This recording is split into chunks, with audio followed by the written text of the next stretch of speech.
కేంద్రంలో బలమైన ప్రభుత్వం ఉన్నటువంటి సందర్భంలో కంట్రోల్లోకి వచ్చినటువంటి కాశ్మీర్ ఇప్పుడు మళ్ళీ పాత రోజులకి తీసుకెళ్లే ప్రయత్నం జరుగుతుంది. ఇది పక్కా కుట్రతోనే జరుగుతుంది. పాకిస్తాన్ మళ్ళీ తీవ్రవాదుల్ని యాక్టివేట్ చేసింది. కాశ్మీర్లోనే ఉండి పోయినటువంటి వాళ్ళని పాకిస్తాన్ నుంచి ఏ రూట్లలో వచ్చారో తెలియదు, కొత్తగా వచ్చినటువంటి వాళ్ళు కలిసి ఇప్పుడు ఘాతుకాలకు పాల్పడుతున్నటువంటి సంఘటనలు.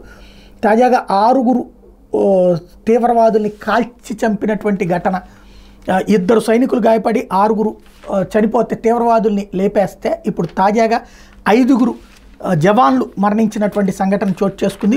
వీరమరణం చెందారు ఉగ్రవాదులు. ఇది సైనిక వాహనం మీద ఆకస్మిక దాడి చేయడంతో ఈ ఘటన జరిగింది. కరువా జిల్లాలోని మారుమూల ప్రాంతం మాచేడీలో ఈ ఘటన జరిగింది. 10 మంది జవాన్ల బృందం మధ్యాహ్నం 3:30 గంటల సమయంలో మాచేడి కిండ్లీ మల్హార్ రోడ్డు మార్గంలో ట్రక్కులో వెళ్తూ గస్తీ నిర్వహిస్తుంటే ఒక్కసారిగా వాహనం మీద గ్రెనేడ్ విసిరారు. ఈ హఠాత్ పరిణామం నుంచి సైనికులు తేరుకోకముందే కాల్పులకు పాల్పడ్డారు. దీంతో వాహనంలో ఉన్న 10 మందికి గాయాలయ్యి వాళ్ళలో 5 పరిస్థితి విషమించి ప్రాణాలు కోల్పోయినట్టు అధికారులు చెప్పారు.